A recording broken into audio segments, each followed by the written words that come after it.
اور ہریانہ سے بہت سے خاندان ہجرت کر کے پاکستان تشریف لائے، اور پھر وہ زیادہ تر ملتان میں آباد ہوئے۔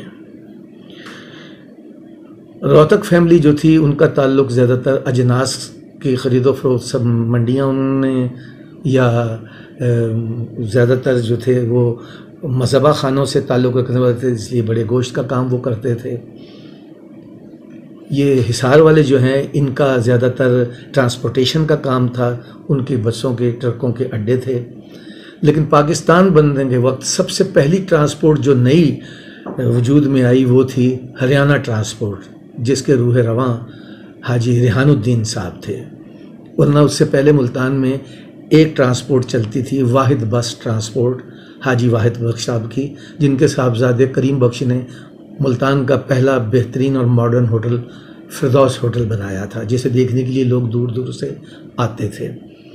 تو ہریانہ بس ٹرانسپورٹ جو ہے یہ واحد بس ٹرانسپورٹ کے برابر میں، جہاں ملتان میں ڈان سینما ہے، کرن سینما تو بعد میں بنا، ڈان سینما تھا، اس کے برابر میں جو جگہ تھی یہاں بسوں کے اڈے ہوتے تھے، جو بعد میں جب شفٹ ہوئے کچھ اڈے چلے گئے یہ بہاولک ذکریہ مزار کے پرلی طرف نیچے، اور پھر اس کے بعد 14 نمبر چنگی ممتاز آباد کی طرف کنجیشن کی وجہ سے، تو پھر وہ جگہ جو ہے وہ کھوکھے وہاں الاٹ کر دیے گئے چھوٹے بجٹ کے لوگوں کے لیے جو کپڑے وغیرہ بیچتے تھے۔ اور اس جگہ کے بالکل سامنے لڑکیوں کا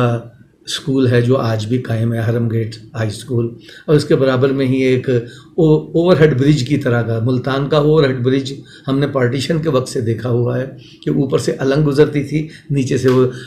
آج کل سنا ہے اس نیچے والے رستے سے جائیں تو بڑے شاندار اور لذیذ سری پائے پکائے جاتے ہیں۔ کہنے کا مقصد یہ تھا کہ ہریانہ کا جو کلچر ہے وہ پنجاب کی ایک رنگین داستان ہے، ان کی پگڑیاں، ان کے کپڑے، ان کا میل جول، ان کا اٹھنا بیٹھنا، ایک پورا کلچر ہے، جیسے بیکانیر اسٹیٹ کا ہے۔ جو بیکانیر والے تھے وہ بہاولپور سائڈ سے آئے تھے۔ نواز انجم صاحب نے باقی سب لوگوں سے ہٹ کے اپنے ہریانوی کلچر کا جو چینل بنایا ہے، میں اس کے قیام پر ان کو نہ صرف شاباش دیتا ہوں، ان سے انتہائی عقیدت اور پیار کرتا ہوں، بلکہ انہیں مبارکباد دیتا ہوں کہ اللہ تعالیٰ اسے دن دگنی رات چگنی ترقی دے۔ رب بھائی سن رہا ہے نا؟ ہاں، اللہ تعالیٰ تمہیں سلامت رکھے۔ میں نے دیر سے کمنٹ دیا ہے، باتیں تو بے پناہ ہیں، بے شمار ہیں۔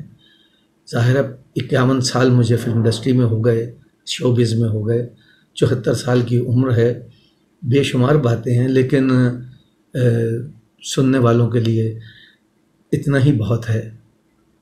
کہ نواز انجم صاحب کا یہ ہریانوی کلچر کا جو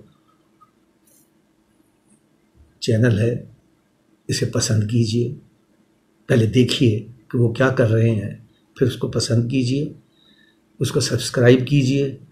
اور اس کو وہی کال بیل بھی دیجیے گا ٹنگ کر کے۔ راشد محمود صاحب جو ہیں وہ بھی اسی طرح کیا کرتے ہیں کہ پھر وہ بھی کر دیجیے ٹنگ بیل۔ انشاءاللہ تعالیٰ وہ جب بھی کوئی پوسٹیں لگائے گا آپ کے دل کی گھنٹیاں بج اٹھا کریں گی۔ بہت بہت شکریہ۔ بہت سی باتیں ہیں، بہت سے تفاصیل ہیں، جب کبھی مجھے اپنے دل کے لیے، اپنی یادداشتوں کے لیے، اپنی آنے والی نسلوں کے لیے یہ سینہ بسینہ بتانے کی ضرورت پیش آئی تو میں بھی ایسی ہی ایک درخواست آپ سے کروں گا کہ میرا چینل پسند کیجئے، شیئر کیجئے، سبسکرائب کیجئے اور گھنٹی بجا دیجئے۔ اس وقت یہی میرا چینل ہے، میرے ملتان کا چینل ہے۔ آپ میں سے تو بے شمار یہ بھی نہیں جانتے کہ پارٹیشن کے بعد میں پرائمری اسکول بھی میں مثالی درسگاہ ملتان میں، ہائی اسکول بھی، کالج بھی، کیونکہ میں اسکینڈلائزڈ نہیں ہوں، وہ بہت مشہور ہو جاتے ہیں اور سب جانتے ہیں کہ 9 نومبر 1999 سے ایک ہی موبائل ہے، ایک ہی نمبر ہے، اور 14 مارچ 1976 سے ایک ہی بیگم ہے۔ اللہ حافظ۔